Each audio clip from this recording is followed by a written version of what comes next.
آج جو اہم بات ہے وہ سورہ فتح کی۔ اللہ تبارک و تعالیٰ نے اس میں بشارت دی اپنے حبیب پاک صلی اللہ علیہ وسلم کو، انا فتحنا لک فتحا مبینا، بے شک ہم نے آپ کو روشن فتح عطا کی۔ یہ کب کی بات ہے؟ کس فتح کی بات کی جا رہی ہے؟ یہ فتح مکہ کی بات ہے۔ حالانکہ ایک سال پہلے حضور پاک صلی اللہ تعالیٰ علیہ وسلم عمرہ کے لیے آئے، لیکن مکہ کے کفار و مشرکین نے آپ کو عمرہ کرنے سے روک دیا، مکہ میں اندر آنے نہیں دیا۔ 35 کلومیٹر دور ہی رسول پاک صلی اللہ تعالیٰ علیہ وسلم اور ان کے ساتھ تقریباً 1400 صحابہ تھے، سب کا راستہ روک لیا۔ یہ سن 6 ہجری کی بات تھی۔ یہ حدیبیہ کے مقام پر حضور صلی اللہ تعالیٰ علیہ وسلم کو روک دیا گیا۔ پھر اس کے بعد ایگریمنٹ ہوا، صلح ہوئی دونوں فریقین کے بیچ، مکہ والوں کے اور حضور پاک صلی اللہ علیہ وسلم کے۔ میں نے اس سے قبل بھی یہ صلح حدیبیہ کی بات آپ تک پہنچائی ہے، اور میں نے شاید تفسیر میں بھی اس کو عرض کیا ہے۔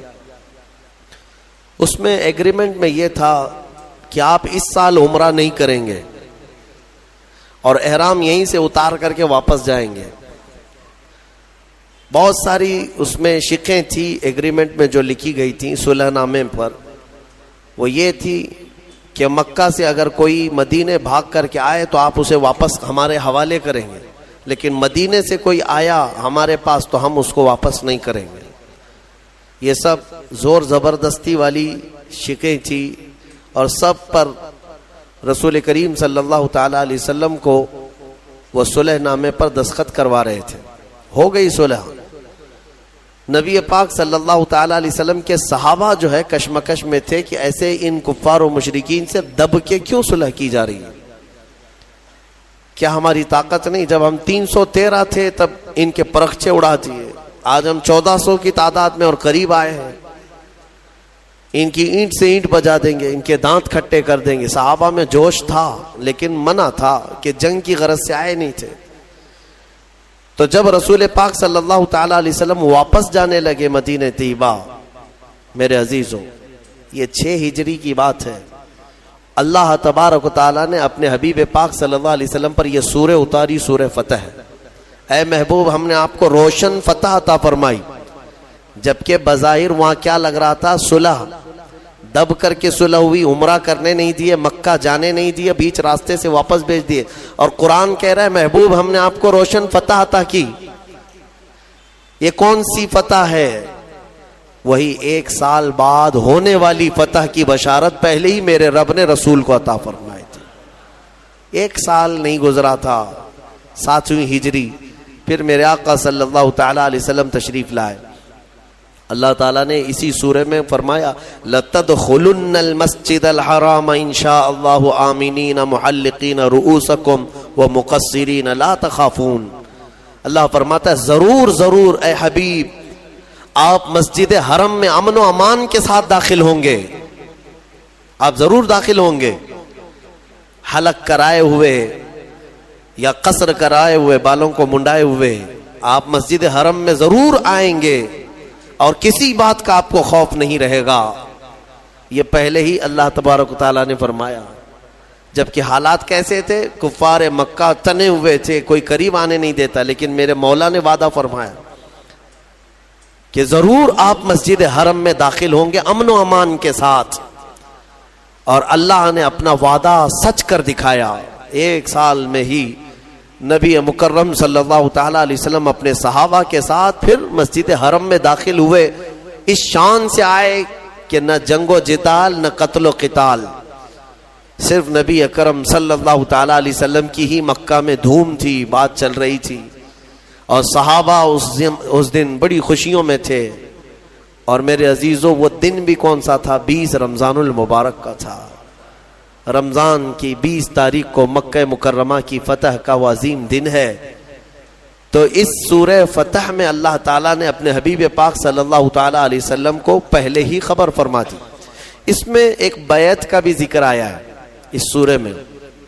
اللہ تعالیٰ فرماتا ہے لَقَدْ رَضِيَ اللَّهُ عَنِ الْمُؤْمِنِينَ إِذْ يُبَايِعُونَكَ تَحْتَ الشَّجَرَةِ، ہوا کیا تھا، ایک درخت کے نیچے حضور پاک صلی اللہ علیہ وسلم نے سارے صحابہ سے بیعت لیا. بیعت اتنا لفظ تو آپ سمجھتے ہیں، اپنے پیر و مرشد کے ہاتھ میں ہاتھ دے کر کے آپ بیعت کرتے ہیں. یہ گناہوں سے توبہ اور عہد کرتے ہیں سیدھے راستے پر چلنے کی. وہ بیعت کون سی تھی؟ نبی پاک صلی اللہ تعالی علیہ وسلم نے صحابہ کو جو جمع کیا تھا وہ کس بات پر ہوا؟ یہ تھا کہ حدیبیہ کے مقام پر جب حضور اور صحابہ جمع تھے تو میرے آقا صلی اللہ علیہ وسلم نے حضرت عثمان غنی کو، عثمان ابن عفان رضی اللہ تعالیٰ عنہ، قاصد بنا کر مکہ بھیجا، کیونکہ آپ مکہ والوں میں بڑے ہی عزت دار مانے جاتے، آپ اشراف میں سے تھے، آپ کے ساتھ کوئی برا کرتا نہیں. تو آپ کو بھیجا گیا تھا کہ آپ جائیں مکہ کے احوال دیکھ کر کے آئیں، وہاں وہ لوگ کیا کیا میٹنگیں کر چکے ہیں یا کیا حالات ہیں. حضرت عثمان غنی بھی احرام کی حالت میں تھے، حضور کے ساتھ آئے ہیں مدینے سے چل کر مکہ تک، حدیبیہ تک. حضور کے حکم پر وہ مکہ اکیلے گئے. جب مکہ میں داخل ہوئے تو مکہ والوں نے آپ کو نہیں روکا. حضرت عثمان کی اپنی ایک عزت تھی، پورے مکہ میں آپ کا ایک اثر و رسوخ بھی تھا. آپ کو کسی نے کچھ نہیں کیا. آپ حالات دیکھنے کے لیے مکہ گئے، حرم شریف کے قریب گئے تو وہاں کے جو بڑے بڑے سردار تھے قریش کے اور جو دشمن تھے، ان سبوں نے کہا عثمان ہم تمہاری بڑی عزت کرتے ہیں پہلے سے بھی، اب تم آئے ہو احرام کی حالت میں تو ہم صرف تمہیں اجازت دیتے ہیں تم اپنا طواف کر لو اور چلے جاؤ، تم کعبے کا طواف کر لو اور چلے جاؤ. حضرت عثمان غنی مسجد حرم کے باہر کھڑے رہے، کہا قسم رب ذوالجلال کی موت آئے گی بغیر نبی کے طواف نہیں کروں گا، حضور پاک صلی اللہ تعالی علیہ وسلم کے بغیر میں طواف نہیں کروں. وہاں تک احرام کی حالت میں جا کر کے بھی طواف کیے بغیر واپس آئے. ابھی ہوا یہ کہ ان کی بحث چل رہی تھی مکہ والوں کے ساتھ، کسی نے یہ افواہ اڑائی کہ عثمان ابن عفان کا قتل ہو گیا. تو یہاں پر صحابہ کرام میں بھی یہ بات پھیل گئی، کیونکہ قاصد کو، ترجمان کو، ایمبیسیڈر کو مارنا بہت بڑا جرم پہلے بھی تھا آج بھی ہے. قاصد کو نہیں مارا جا سکتا. تو حضور پاک صلی اللہ علیہ وسلم کی طرف سے وہ قاصد تھے، اور یہاں صحابہ میں یہ سب افواہ پھیل گئی کہ حضرت عثمان ابن عفان کا قتل ہو گیا. سب جمع ہو گئے، عرض کرنے لگے یا رسول اللہ اب جنگ تو ضروری ہے، قاصد کو انہوں نے مارا ہے. نبی پاک صلی اللہ تعالی علیہ وسلم وہ غیب داں نبی ہر بات کو جانتے تھے. اب صحابہ اکرام میں یہ جو سراسیمگی تھی، بے چینی تھی، اس کے بعد حضور پاک صلی اللہ علیہ وسلم نے سب کو ایک درخت کے نیچے جمع کیا. اسی درخت کا ذکر یہ آج کی سورہ میں آیا ہے. وہ حدیبیہ کے مقام پر ایک درخت تھا، اس درخت کے نیچے سارے صحابہ کو جمع کیا اور بیعت لیا. کس بات پر؟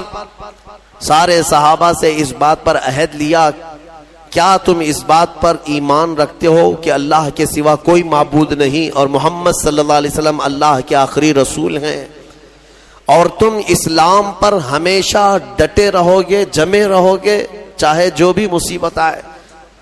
ان تمام باتوں پر صحابہ کرام نے وہاں پر حضور کے ہاتھ میں ہاتھ دے کر کے بیعت کیا. وہ پوری بیعت کو بیعت رضوان کہتے ہیں. بیعت رضوان کیوں؟ رضوان کا مطلب ہوتا ہے رضامندی والی چیز، جس چیز سے راضی ہو جائے اس کو رضوان. اب اس بیعت کو بیعت رضوان اس لیے کہتے ہیں کہ قرآن میں اللہ نے اس بیعت کا ذکر فرماتے ہوئے ارشاد فرماتا ہے لقد رضی اللہ عن المؤمنین اذ یبایعونک تحت الشجرہ. تحقیق کہ اللہ ان مومنوں سے راضی ہو گیا جو درخت کے نیچے آپ کے ہاتھ میں بیعت کر رہے تھے. ان صحابہ سے اللہ راضی ہے. تو بیعت رضوان میں جتنے صحابہ تھے ان کی سند آ گئی قرآن میں کہ اللہ ان سے راضی ہے، اللہ ان سب سے راضی. یہ بیعت رضوان کہلاتی. اب یہاں پر ایک بات اور بھی بتا دیتا ہوں. حضور پاک صلی اللہ تعالی علیہ وسلم نے سارے صحابہ سے بیعت تو لیا. عثمان غنی نہیں تھے وہاں پر، وہ مکہ میں تھے. اب یہاں افواہ تو اڑی تھی کہ عثمان ابن عفان کا کیا ہوا ہے؟ قتل ہو گیا ہے، قتل ہو گیا ہے. لیکن سارے صحابہ جب بیعت سے فارغ ہوئے تو سنو میرے آقا صلی اللہ علیہ وسلم کیا فرماتے ہیں. ارشاد فرماتے ہیں یہ میرا ہاتھ، اور اپنا بایاں ہاتھ نکال کر فرماتے ہیں یہ عثمان کا ہاتھ، اور عثمان کی طرف سے میں خود اپنے ہاتھ پر بیعت کرتا ہوں. اس کا مطلب یہ ہے کہ وہ غیب داں رسول پاک صلی اللہ تعالی علیہ وسلم جانتے تھے کہ عثمان ابن عفان کا قتل نہیں ہوا، وہ عنقریب آنے والے. پھر صحابہ نے دیکھا کہ حضرت عثمان غنی صحیح سلامت احرام کی حالت میں واپس آئے. پھر اس کے بعد آنے کے بعد پھر انہوں نے حضرت عثمان غنی نے اپنا ہاتھ پھر حضور کے ہاتھ میں دے کر بیعت کیا. لیکن یہ فضیلت حضرت عثمان غنی کی ہے کہ حضور پاک صلی اللہ علیہ وسلم نے اپنے بائیں ہاتھ کو عثمان کا ہاتھ قرار دیا، عثمان ابن عفان کا ہاتھ قرار دیا. اور حضرت عثمان غنی رضی اللہ تعالیٰ عنہ کے متعلق یہ بات بھی ملتی ہے کہ آپ نے جب رسول کریم صلی اللہ علیہ وسلم کے ہاتھ میں ہاتھ دے کر کے بیعت کیا تو اس کے بعد وہ اپنے ہاتھ کی اتنی حفاظت کرتے تھے کہ پوری زندگی بھر حضرت عثمان غنی نے اس ہاتھ کو کبھی اپنی شرمگاہ کے قریب تک نہیں کیا. حالانکہ جائز ہے آدمی کے لیے استنجا حاجات کے لیے اپنے ہاتھوں کا استعمال کر سکتا ہے نہانے دھونے میں، لیکن حضرت عثمان غنی نے اس ہاتھ کو قریب نہیں کیا صرف اس لیے کہ یہ ہاتھ میں نے رسول اللہ کے ہاتھ میں دیا ہے. یہ ادب صحابہ سے ہی ملے گا تمہیں، یہ ادب جو ہے یہ صحابہ سے ہی ملے گا. عزیزان گرامی، اس سورہ فتح میں اللہ تعالیٰ نے آخری آیت میں ارشاد فرمایا محمد الرسول اللہ، محمد اللہ کے رسول ہیں. والذین معہ، اور جو ان کے ساتھ ہیں. کون ہیں وہ؟ صحابہ اکرام. ان کی صفات اللہ تعالیٰ کیسے بیان کر رہا ہے؟ کون لوگ ہیں وہ جو ان کے ساتھ ہیں؟ اور ان کے ساتھ جو ہیں اشداء علی الکفار، کافروں پر بہت سخت ہیں، بھاری ہیں. رحماء بینہم، اور آپس میں بڑے نرم دل ہیں. مومنین کے لیے وہ نرم دل ہیں، دشمنوں کے لیے بھاری ہیں. تراہم رکعا سجدا، اللہ فرماتا ہے تم ان کو دیکھو گے ہمیشہ رکوع سجدے میں ملیں گے. یبتغون فضلا من اللہ ورضوانا، ہمیشہ اللہ کی رضا ڈھونڈتے رہیں گے. یہ صحابہ کی اللہ تعالیٰ صفات بیان کر رہا ہے. نبی کے ساتھ جو ہیں، بعض مفسرین نے فرمایا اس آیت میں 4 ٹکڑے ہیں. محمد الرسول اللہ کے بعد محمد اللہ کے رسول ہیں، اس کے بعد 4 ٹکڑے. والذین معہ، ایک ٹکڑا ہو گیا. اشداء علی الکفار دوسرا. رحماء بینہم تیسرا. تراہم رکعا سجدا چوتھا. اب کیا یہ بہترین نفیس تفسیر اس کی گئی ہے. فرماتے ہیں والذین معہ کا مطلب ہے اور جو ان کے ساتھ ہیں، اس سے مراد ابو بکر صدیق کی ذات ہے.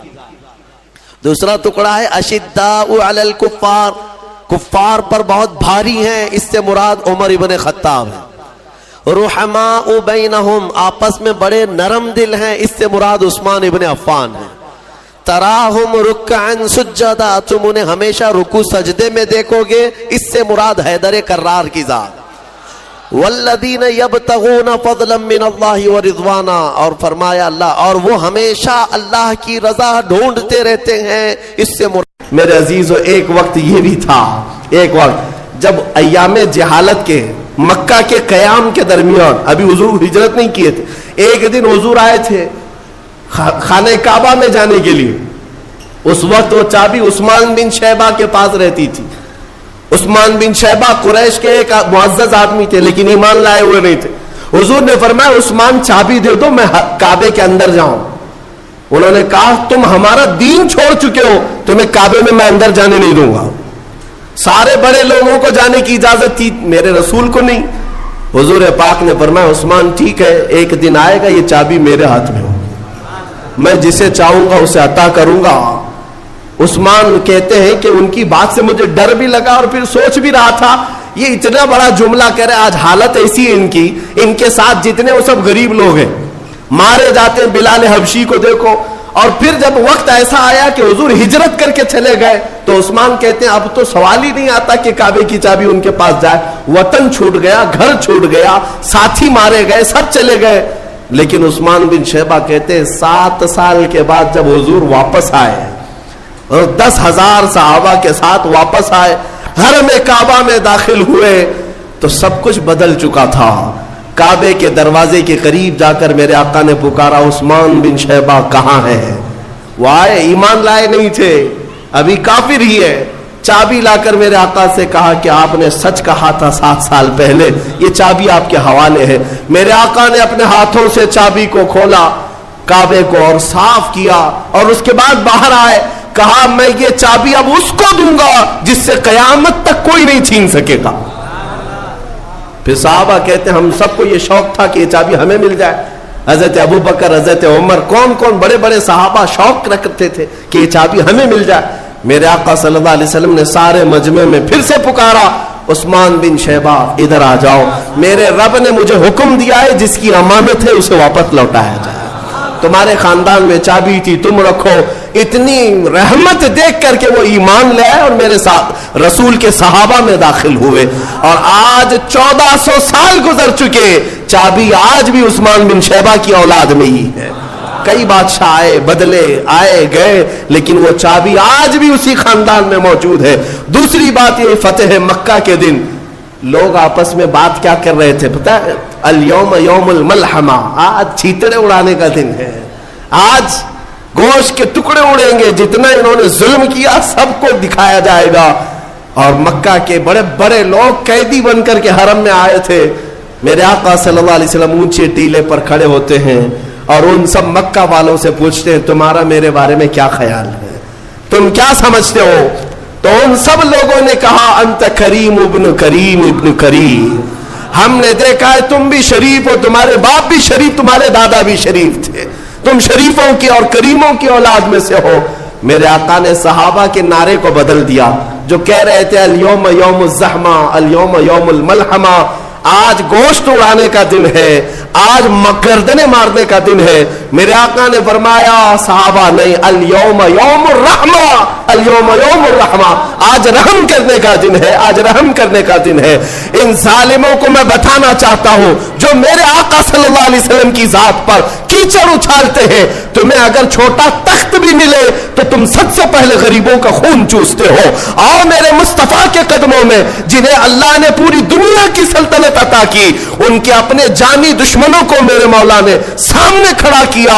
لیکن لاؤ تاریخ میں ایک مثال جس محمد عربی نے اپنے قاتلوں کو یا اپنے قتل کرنے والے منصوبے بنانے والوں کو ایک ہی دن میں سب کو معاف کر دیا ہو, سب کو آزاد کر دیا ہو, یہ کہا ہو اذهبوا انتم الطلقاء, جاؤ تم آج سب کے سب آزاد ہو, سب کے سب آزاد ہو. ایک شخص ایسا تھا صفوان جس کا نام ہے, وہ سب سوچتا تھا کہ نہیں, وہ گھوڑا لے کر کے دوڑ گیا اور سمندر میں کودنے گیا, اس سے بہتر ہے کہ میں مر جاؤں, محمد کے ہاتھوں میں غلام نہیں بنوں گا. اس کا قریبی دوست عمیر بن وہب, وہ صحابی ہو چکے تھے, وہ آئے, انہوں نے دیکھا کہ صفوان میرا دوست خودکشی کرنے کے لیے چلا گیا. دوڑے دوڑے گئے اور سمجھایا کہ صفوان دے, محمد کو جیسا بتایا گیا ویسے نہیں ہے, تو آ جا, تجھے معاف بھی کریں گے اور گلے سے بھی لگائیں گے. اس نے کہا صفوان نے کہ میں جنگ بدر میں گیا ہوں, ان کے مقابل میں کئی ان کے ساتھیوں کو اپنے ہاتھوں سے مارا ہوں, خندق میں بھی رہا ہوں, احد میں بھی رہا ہوں, کیا وہ مجھ جیسے کو معاف کریں گے؟ حضرت عمیر نے کہا تجھ سے بھی بڑوں کو معاف کریں گے, تو آ تو چل میرے ساتھ. صفوان نے کہا نہیں, میں نہیں جا سکتا, میں سمندر میں کود کر خودکشی کر لوں گا. عمیر بن وہب آئے رسول پاک کے پاس, کہا میرا ایک دوست ہے صفوان ہے, وہ خودکشی کرنا چاہتا ہے, وہ ڈر کے مارے, اے اللہ کے رسول کیا آپ کی طرف سے امان ہے؟ حضور نے فرمایا میری طرف سے مکمل امان ہے. کہا کہ کیا علامت ہے کہ میں اسے کیسے بتاؤں کہ آپ کی طرف سے امان مل گئی؟ میرے آقا نے اپنا امامہ مبارک کھول کر دے دیا, اپنا جبہ دے دیا, جاؤ صفوان سے کہہ دینا محمد نے اپنا امامہ اتارا ہے, اپنا جبہ دیا ہے, تیرے لیے امان ہے, واپس آ جا. دنیا آج امن سکھانے نکلی ہے. یہ ظلم کی داستان لکھنے والے آج پیس کی بات کرتے ہیں. میرے محمد جیسا پیس نہ کبھی پہلے تھا نہ آج ہے. رسول کریم صلی اللہ تعالی علیہ وسلم نے جو امن پھیلایا ہے، کہاں کس داستان میں تم ڈھونڈو گے اس کو؟ جنہوں نے دفن ہوتی بچیوں کو اتنا بلند مقام دیا کہ ان کے قدموں کے نیچے جنت لا کر رکھ دیا، جنہوں نے بیواؤں کو جلنے سے بچایا، جنہوں نے غلامی کی زنجیر سے آزاد کرایا، اس محمد عربی پر اگر آج کوئی انگلی اٹھاتا ہے تو میں کہتا ہوں اس زمانے کا سب سے بڑا ناجائز کتا ہے، جسے یہ سمجھ ہی نہیں ہے کہ رسول کے اخلاق کیا ہے۔ میں دعوت دیتا ہوں کہ میرے محمد کو پڑھ لیا کرو، رسول پاک صلی اللہ علیہ وسلم کو ایک بار پڑھ لو، پھر تمہارا دل کشادہ ہو جائے گا، تمہارا دل محبتوں سے بھر جائے گا۔ حقیقت میں کسی کو اگر دیکھنا ہو کہ حدیثیں، کسی کے الفاظ دیکھنا ہو میرے آقا کے دیکھے، میرے عزیزوں اس محمد عربی نے یہاں تک کہہ دیا تبسمک فی وجہ اخیک صدقہ، اگر تم اپنے بھائی کو دیکھ کر مسکرا بھی دو تو ایک صدقے کا ثواب۔ کس نے رکھا یہ عمل؟ کس نے رکھا یہ عمل؟ تم مسکرا بھی دو دوسرے بھائی کو دیکھ کر، صدقے کا ثواب ہے۔ ناک بھون سکیڑ کر کے مت رہو، چڑچڑا کر کے مت رہو، اپنے بھائیوں سے خندہ پیشانی سے ملو۔ میرے عزیزوں آج تمہیں حکم صرف اتنا دیا گیا، مصافحہ کرو، معانقہ کرو، دل ملانا مولا کا کام ہے۔ یہ امن کا ماحول کس نے پیدا کیا؟ میرے رسول نے پیدا کیا۔ تمہیں پتا ہے جہاں لوگ گردنیں مارتے تھے وہاں اپنی بھوک اپنے بھائی کے لیے قربان کر رہے ہیں۔ ہاں گرم گوشت جن کے پاس آتا ہے صحابہ وہ کھانے کو تیار نہیں، اس سے پہلے کہ میرا بھائی کھا لے۔ یہ امن کا معاشرہ کس نے بنایا؟ کس نے بنایا؟ پوری دنیا میں لا کر دکھاؤ۔ میں صرف اتنا کہنا چاہوں گا آج کے کہ اگر آپ نے میرے آقا کے اخلاق کی ترجمانی نہیں کی تو دوسروں سے کیا امید رکھو گے؟ دوسروں سے کیا امید رکھو گے؟ میں اس شاعر کے شعر پر اپنی گفتگو ختم کرتا ہوں۔ شاعر نے کہا ہے نہ ادھر ادھر کی بات کر، مجھے یہ بتا کہ قافلہ لٹا کیوں؟ نہ ادھر ادھر کی بات کر، مجھے یہ بتا کہ قافلہ لٹا کیوں؟ مجھے رہزنوں سے غرض نہیں، تیری رہبری کا سوال ہے۔ ڈاکو کیا کرتے ہیں اس سے مجھے کیا سروکار؟ ڈاکو کا کام ہے ڈاکہ ڈالنا، چور کا کام ہے چوری کرنا، لیکن میں آپ سے سوال کر رہا ہوں کہ آپ کیا کر رہے تھے؟ آپ لٹنے کیوں دے رہے تھے؟ آپ خاموش کیوں بیٹھے تھے؟ میرے عزیزوں اس شعر کا مطلب یہ ہے کہ اگر تم اپنے گھر کی حفاظت کے لیے فکر مند نہیں تو چوروں کو بلیم کرنا چھوڑ دو۔ تم اگر اپنے گھر کی حفاظت کے لیے سیریس نہیں تو ڈاکوؤں کو دوشی ٹھہرانا چھوڑ دو۔ ڈاکو تو ڈاکہ ڈالے گا، چور چوری کرے گا، شرط یہ ہے کہ تم اپنے گھر کی حفاظت کرو۔ تم اپنے دین کی حفاظت کے لیے اپنے آپ کو بدلنے کو تیار نہیں، سارے الزامات تو دشمنوں پر ڈالتے ہو۔ تم نے اپنے آپ کو حضور کے اخلاق میں لانے کے لیے ایک بار بھی تیاری نہیں دکھائی، پھر دوسروں پر کیا دوش رکھتے ہو؟ تمہیں اپنے لباس بدلنے کی فکر نہیں، اپنا چہرہ بدلنے کی فکر نہیں، اپنی تعلیم اچھی کرنے کی فکر نہیں، دوش کسی اور کو کیوں ٹھہراتے ہو؟ اسی لیے میں کہتا ہوں مجھے رہزنوں سے غرض نہیں، تیری رہبری کا سوال ہے۔ تم آؤ دامن مصطفیٰ میں، میرے مصطفیٰ کریم صلی اللہ علیہ وسلم کے اخلاق سے بڑھ کر دنیا میں کسی کے اخلاق ہیں؟ قرآن جن کے اخلاق کی گواہی دیتا ہے وہ چھوڑ کر اگر ہم دوسروں کے چرنوں میں جائیں گے تو پھر حال یہی ہوگا ان کے جو ہم غلام تھے خلق کے پیشوا رہے، ان سے پھرے جہاں پھرا، پھر آئی کمی وقار میں۔ صرف شرط اتنی ہے اے سنی مسلمان، ہمیں کرنی ہے شہنشاہ بطحا کی رضا جوئی، ہمیں کرنی ہے شہنشاہ بطحا کی رضا جوئی۔ وہ اپنے ہو گئے تو رحمت پروردگار اپنی، اگر حضور کی طرف تم متوجہ ہو گئے تو بس ساری دنیا تمہاری ہے، اقتدار تمہارا ہے۔ شرط یہ ہے ادخلوا فی السلم کافہ، پورے کے پورے مسلمان ہو جاؤ، پورے کے پورے مومن ہو جاؤ، پورے کے پورے غلام مصطفیٰ ہو جاؤ۔ حضور پاک صلی اللہ علیہ وسلم کے دربار کی طرف بڑھ کر کے تو دیکھو، دنیا تمہارے تلوے نہ چھومے تو پھر بات کرنا، دنیا تمہارے سامنے جھکے نہ تو پھر بات کرنا۔ اس لیے کہ مولا کا قانون ہے، وہ عزتیں اسے دیتا ہے جو اس کے نبی کی غلامی کرتی ہیں، وہ عزتیں انہیں نوازتا ہے جو اس کے نبی کے شہدا ہوتے ہیں۔ میرے عزیزوں آج یہ ممبر، آج یہ محراب مجھے اس لیے نہیں دیا گیا کہ میں کسی بڑے باپ کا بیٹا ہوں، یہاں صرف اس لیے کھڑا کیا گیا ہے کہ محمد عربی کا غلام۔ اس کے علاوہ کون سی نسبت ہے ہمارے پاس؟ کون سی نسبت ہے ہمارے پاس؟ کیا ہمارا لباس دیکھ کر کے، کیا ہمارا چہرہ دیکھ کر عزت کی جاتی ہے؟ نہیں، اچھے اچھے چہرے والے ہیں، اچھے اچھے لباس والے، بڑے بڑے پیسے والے ہیں، یہ جو عزتیں ہیں پلکیں بچھائی جاتی ہے محمد عربی کی غلامی کا صدقہ ہے۔ ہاں اسی بات پر آپ بھی آ جاؤ. یہ ناز یہ انداز ہمارے نہیں ہوتے, جھولی میں اگر ٹکڑے تمہارے نہیں ہوتے, روشن میری قسمت کے ستارے نہیں ہوتے جب تک کہ مدینے سے اشارے نہیں ہوتے.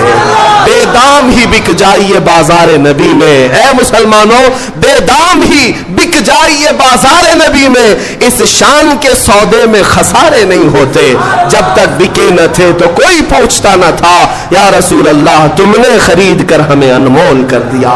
مولا سب کی عزتوں کی حفاظت فرمائے, اسلام و سنیت کا بول بالا فرمائے, اور تمام برے منصوبوں کا منہ کالا فرمائے. مولا ہماری جماعت کو اتحاد و اتفاق عطا فرمائے, ہماری صفوں میں مولا تعالیٰ قوت حیدری عطا فرمائے, شجاعت فاروقی عطا فرمائے. مولا تبارک و تعالیٰ ہمیں صحابہ کا صدقہ عطا فرمائے, اولیاء کے قدموں کی نسبت عطا فرمائے, اور ہم سب کو کاٹنے